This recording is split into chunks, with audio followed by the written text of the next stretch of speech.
Bom,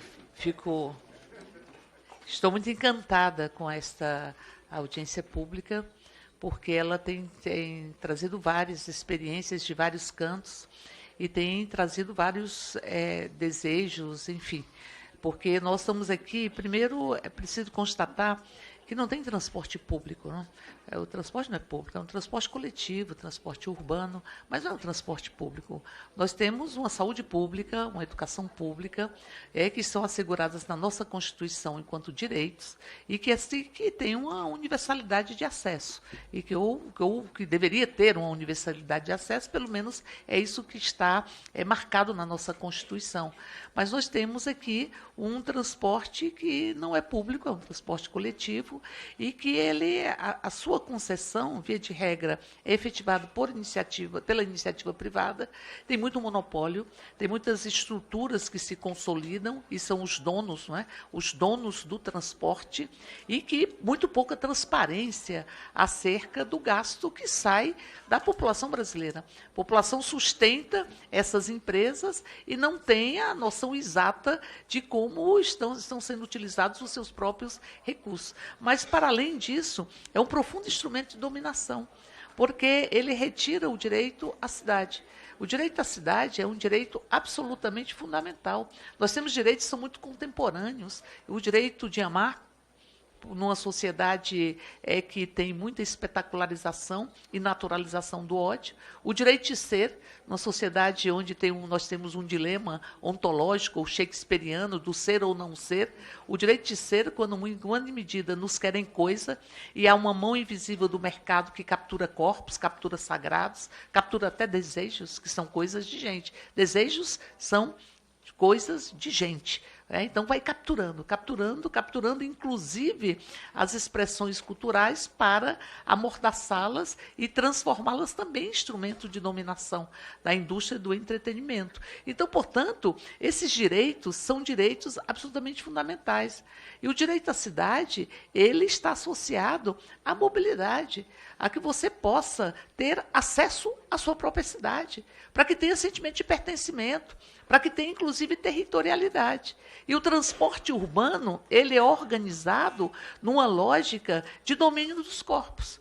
E domínio dos corpos que vão em situação de sofrimento, via de regra, porque em transportes superlotados, e que vão para o trabalho, para serem explorados.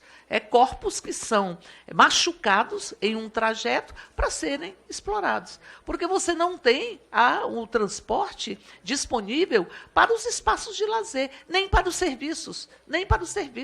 E nós, seres humanos, carregamos muitas fomes, fomes de cultura, fomes de arte, fomes de afeto, tantas fomes que a gente carrega, e a gente carrega muitos direitos que são enganchados uns nos outros. Então, você tem uma estrutura de mobilidade urbana dominada pela iniciativa privada, drenando recursos da própria população em uma situação de pouca transparência ou nenhuma transparência para domínio dos próprios corpos e para ressignificar a escravização, mostrando que a gente não fez o luto delas. Porque são os mesmos corpos que sofrem as mesmas violências e vão sofrendo as violências. Muitas vezes penso que as catracas, elas são as expressões dos ferros, dos grilhões, durante o período de escravização no Brasil. Por isso é que quando a gente luta por um mundo sem catracas, nós lutamos um mundo sem catracas. A gente luta por um mundo em que a gente possa expor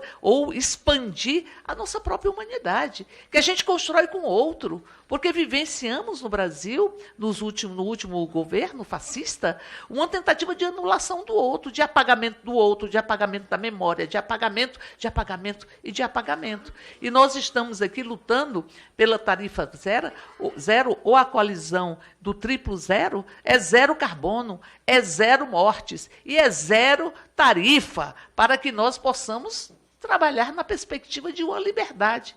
Eu penso, Glauber, que tem uma associação chamada Mães Guerreiras, que são mulheres que se organizaram num bairro de baixa renda aqui no Distrito Federal, e a principal reivindicação delas é que elas tivessem uma Kombi.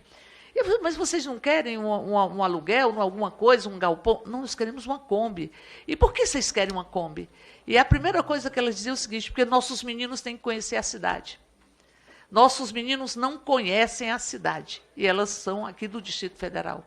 E o segundo motivo para a Kombi é porque nós queremos participar das atividades que acontecem na cidade.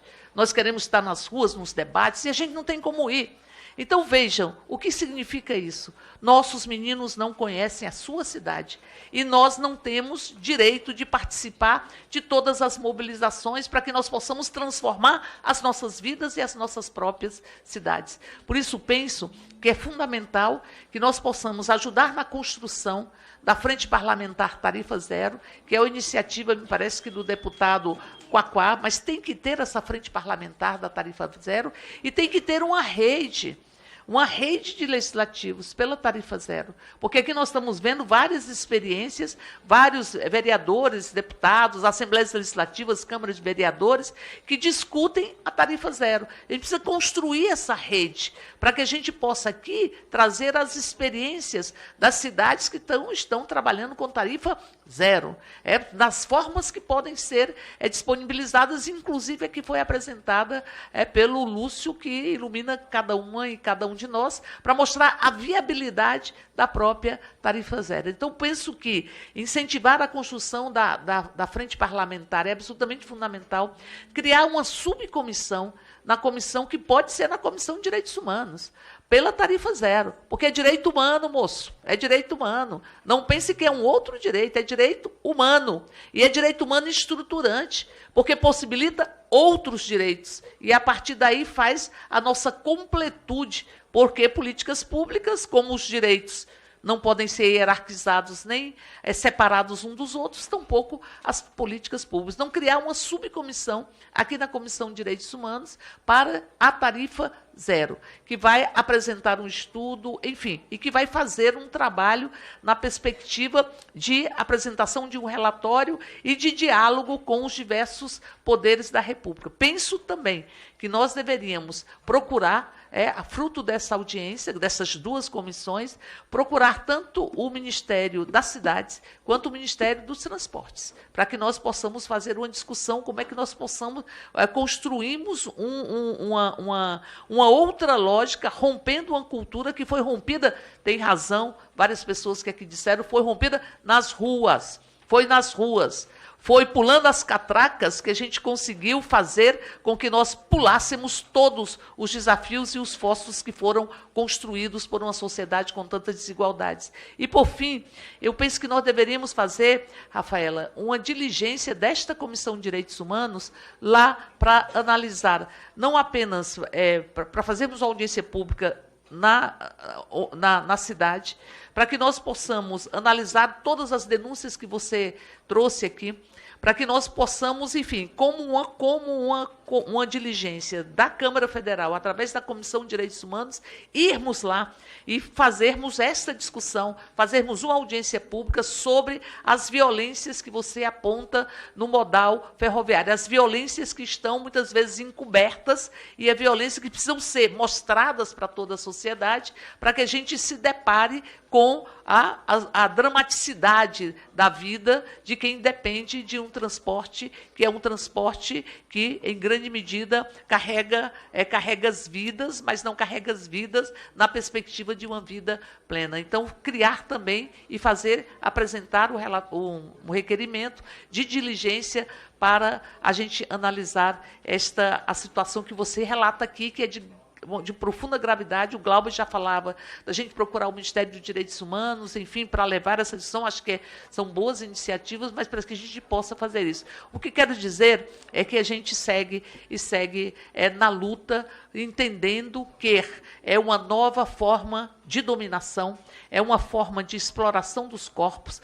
negar a mobilidade urbana para que as pessoas tenham acesso à cultura, tenham acesso aos serviços, tenham acesso ao estar com o outro. Isso contribui para a construção das casas como instituições totais, onde a pessoa se isola e ali ela se afasta do outro, porque já estão nos roubando e nos roubam as praças. As praças já não nos pertencem. As praças e as ruas e a cidade já nega, já interdita a presença de mulheres durante a madrugada, já interdita as manifestações de afeto, as manifestações, o beijo lésbico, o beijo gay, que não podem ser interditados, e em grande medida há uma interdição. E a modalidade de transporte que nós temos hoje, extremamente cruel, ela tenta nos roubar, interditar a cidade para nós mesmos e nos isolar e impedir que nós construamos a condição de sujeito coletivo, porque é como sujeito coletivo que a gente transforma a sociedade. Por isso, por um mundo sem catracas, por uma sociedade sem catracas, tarifa zero já!